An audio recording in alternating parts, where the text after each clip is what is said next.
Hey guys, what's up? It's iFlynn here, and in today's video, we're going to be talking about the best Warframe in the game, Octavia. Now, there is a lot to Octavia. There's small things about the frame that you have to keep in mind to sort of like min-max her or like play her optimally. And one of the biggest questions that I get asked, honestly, whenever it comes to Octavia is, what song do you use? Because it's been such a long time since I have done another Octavia guide, because the last time I done an Octavia guide was whenever she basically first came out, and I still get messages to this day, people asking me for the song that I used in the video that I made whenever she first came out. So instead of just telling you guys to message me in game to get a copy of the song, which you still can do by the way, what I want you guys to do is just pay attention to this video and open up your Manda chord. Now I'm going to go ahead and turn everything down so we don't have to listen to the music as I explain all this, but basically just take a look here and you can see that the Manda chord is separated into 4 different sections, right? So you have section number 1 over to section number 2, right? So basically, I want you guys to just pause the video and just copy everything that's in section number 1. Like, if you want to, you can just hold down left click to add and remove stuff. So as you can see, I can just hold down left click to get rid of everything here,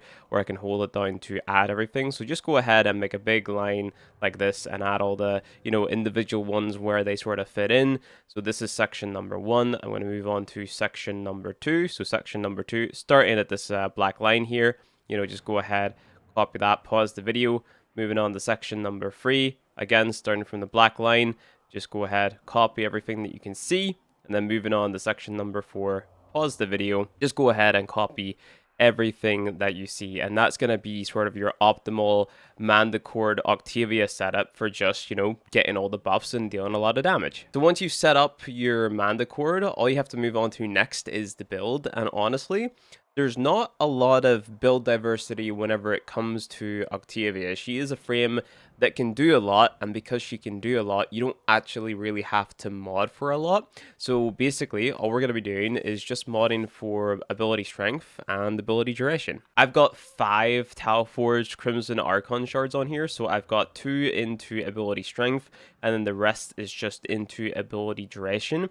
The ability strength shards are basically there so I don't have to run like even more ability strength mods on the frame. And because Octavia is quite a lazy frame, you kind of just cast your abilities and then forget about them. Having more ability duration just sort of double downs on that whole laziness. And with this build, it takes my ability strength all the way to 268% before conditionals, and then my duration to 272%. And whenever I say conditionals, I mean my multi-augmented arcanes. So basically with this, you need to get 250 kills, which is really, really, really easy with Octavia to get an additional bonus 60% ability strength. And that's going to take our final ability strength value all the way to 328%. So you have a lot of ability strength, you've got a lot of ability duration, so we can set them and forget them. Our efficiency doesn't matter because we're going to be invisible most of the time, and that's also why I'm not running any defensive mods on here, because you're literally just not going to be getting hit. And that leaves us with range. Now we want to have a decent bit of range because Octavia's abilities basically just can like lock down entire groups of enemies. So if you have a high enough range value and you place your abilities like in quite good positions, all of the enemies are just going to run into your abilities and more or less just insta-die. Some of you might be looking at this build and being like, wow, there's no defensive mod, I'm going to die over and over and over again to the likes of slash procs and toxin procs and stuff like that. But that's okay because we're actually running pillage, and pillage is going to allow us to remove status effects from ourselves whenever we get affected by a toxin proc or a slash proc. On top of that, it's going to help us with shield gating, so that's going to be our main way of surviving if we do happen to take a little bit of damage. But 9 times out of 10, you're not taking any damage as Octavia anyway because everything is dead and you're also invisible. We're going to do a quick demonstration of all of her different abilities. So her first ability is Mallet, and basically this is a little ball that you throw which is just going to pulse damage. The enemies are going to get aggroed by it, so they're going to shoot at it, and then that damage that they're dealing to that little ball is going to be reflected back at them, and it's just going to scale up and up and up. Let's just go ahead and spawn in a group of enemies here. I'm going to make myself invisible, and we're just going to go ahead, throw down the one, and as you can see, all the enemies start aggroing on this ball, and they're just dealing damage to themselves. Now these guys are level 215 corrupted heavy gunners. They've got a lot of armor, but because they're shooting at that ball themselves, they're dealing a lot of damage to themselves. Octavia's second ability is called Resonator. Now this is a little ball that you throw around, and that is also going to crowd control enemies. They're going to aggro onto it. They're just going to follow it around. Now what you can do is you can actually pair Mallet with Resonator, so you can put your Mallet on top of the Resonator. The enemies are going to run around. They're going to be shooting at the Mallet to deal that damage back to themselves, and then obviously the Resonator is just going to be like taking them away or taking them towards you wherever it decides to go. It's quite random. You can get an augment which you can throw on to, you know, basically control it and make it go wherever you want, but in my opinion that's not worth a mod slot, and 9 times out of 10 I'm taking this ability off and swapping something else on, like Pillage for example. So just to give you guys a demonstration, I'm going to go ahead and make myself invisible again. I'm going to go ahead, throw out my little guy so you can see the ball. The enemies are going to start following the ball, and if I go ahead and I throw my first ability on top of it, they're going to start shooting at the ball, and they're just going to run around and, you know, deal a lot of damage to themselves, and that's basically that combo. So it's quite a cool combo, but just because this thing is so random and it doesn't really do much outside of like just draw the enemy's attention to it, that's why it's really easy to justify taking the second ability off and putting something else on. Her third ability, Metronome, is her bread and butter. It gives you 4 different buffs based on the actions that you do. So for example, if we time our jumps to the beat of the music, which is the Mandicord that we set up, it's going to give us a speed buff. If we crouch to the beat of the music, it's going to make us invisible.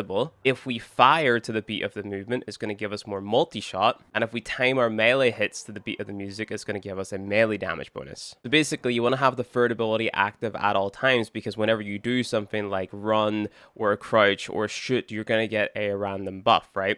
9 times out of 10, I'm forcing the invisibility, so I'm casting the third ability and I'm just teabagging the ground to be invisible, because that's my main way of staying alive. And then I'm just letting the multi-shot buff and that speed buff come like passively, like I'm not trying to proc it. But you can obviously, you know, try to proc these things by just hopping up and down in place, or just like, you know, randomly spamming your shoot button to get that multi-shot bonus. Because of the amount of buffs that you get from playing Octavia, I find it quite hard to keep everything up all the time, so I don't worry too much about the other buffs. I just try to keep my invisibility active all the time and let the other things just happen passively. And then we have Octavia's fourth ability, and this is Amp, and this is an additive damage bonus which is going to increase in its power depending on the amount of sound that's happening. So if I'm standing still and I go ahead and I cast Amp, you can see the bonus up there is only 348%, right? But if we spawn in our enemies and we walk towards them and we make them shoot, what you're gonna see is that the Amp's damage bonus goes all the way up to 536%. So basically, the more noise that is going on, the more additive damage you're going to be getting from this ability. It also increases the range and the damage off your first ability as well. So basically, everything works in conjunction with one another. It makes sense to have all of your abilities active at the one time. Like if you want even more damage, let's say you're doing like a Elite Deep Archimedia or something, you can definitely replace Amp for the likes of Rhino's Roar, but you're locked into replacing only Amp because it is a damage buffing ability. It would be quite broken if you could replace the second ability, the Resonator, with Rhino's Roar and then have Amp on top of that, so they literally just don't allow that. But the build is the exact same because it is a high ability strength and high ability duration build. You can get away with just running the exact same build. And honestly, no matter the abilities that you're running on Octavia, this would be the build that I would go for. Like if you run this exact build on like any Octavia that you've got, the regular Octavia, Octavia Prime, it doesn't matter what type of build you're going for, this is going to work. But the one that I like to use the most is this first build with Pillage, because Pillage is an armor strip. It also keeps you alive by, you know, giving you more shield for your shield gating and stripping away those status effects. It's just a very busted ability, and whenever you build up the 250 kills that you need for Molt Augmented, then you basically strip all the enemy's armor in one cast. So I'm going to do a quick little demonstration on how this build actually works.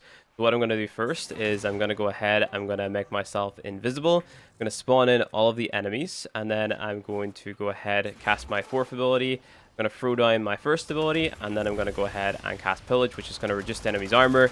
Now I can cast it again and strip all of their armor straight away, and because they have no armor and they're shooting at my first ability, they basically all just die. So basically what you want to do whenever you get into a mission is just go ahead, make sure that your 3 and your 4 are active, put down your one somewhere, and then just keep on casting Pillage to strip all the enemy's armor, and they're just going to keep on killing themselves. So what I've went ahead and done is I've built up my 250 multi-augmented stacks, and we're going to do one cast of Pillage. And as you can see, it strips away all of the armor from these level 250 Steel Path Corrupted Heavy Gunners.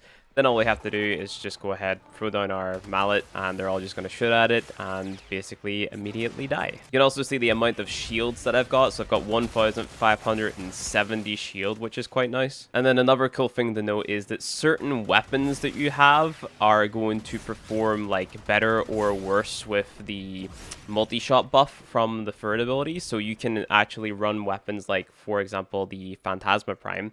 And because of the fire rate value that it has, or the build that you can put together, it actually procs that multi-shot buff more consistently. I personally think it's kind of overcooking to be running like specific weapons for something like that, because you could just run, you know, your Torrid and Karnan or whatever, and, you know, still shred through enemies and stuff like that. But if you want something like cool synergy, well, I guess this is what you would use. You've got the likes of the Phantasma Prime, and also the Ocucore. That works pretty well if you've got the Sentient Surge augment for it, which is basically it's bread and butter. You also have the Adamus and Karnan. It works quite well with Octavia too. And then I think the glaive weapons in the game actually double dip on Amp's damage bonus. So if you're a fan of using glaives like the Glaive Prime or the Zorus or the Serrata, you can definitely use those on Octavia as well to have like a really optimal loadout. I personally like to run Worm Prime with my Octavia because this gives bonus fire rate if you've modded it correctly. And that pairs very nice with that multi-shot bonus that you've got coming from the third ability. So I'm going to show you guys how easy it is to actually force proc that multi-shot bonus. So you go ahead and you cast the third ability,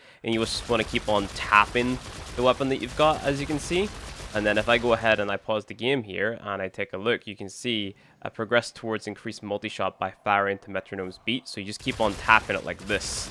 And then once you get to 100%, you get more multi-shot, you know what I mean? So you can see that you have your opera progress. So that is basically how close you are to actually getting the buff. And then you have the actual opera bonus itself. You need to get this to 100%, and then you're going to get this. So once you understand what all these symbols mean, it's quite easy to just go ahead and build up the buffs, right? So if you want to build up the speed buff, you just have to bounce to the beat. So I just do single hops and then I get the buff, and then whenever it comes to crouching, I literally just spam it and I end up getting it pretty quickly. And then the multi-shot one, you just tap the weapon. And you can do that with any weapon. It's just quite easy to do with beam weapons. But yeah, that's pretty much everything that you need to know about Octavia. She's one of the most busted frames in the game, and I honestly do not know why they haven't nerfed her yet, because he makes this game incredibly easy. Incredibly lazy. Like, she's easy to build. Like, all you have to do is throw on a lot of strength, a lot of duration, a little bit of range. You don't even need to have a defensive mod. I do have Prime Surefooted on here, but that's just so then I can use, like, you know, explosive weapons with her as well. You get the speed buff, you get the invisibility, you have a multi-shot buff, you've got a damage buff. I don't know, like, this frame is just absolutely nuts. But yeah, that's pretty much everything for Octavia, the best frame in the game. Thank you for watching the video. If you enjoyed it, don't forget to leave a like and subscribe, as it helps the channel a lot. If you want to get early access to my videos, you can become a channel member by pressing the join button beneath this video for $5 a month. Or if you want early access to other cool resources and behind the scenes content, you can subscribe to my Patreon for less than $5 a month. Consider clicking on the video on screen, and I'll see you guys in the next one.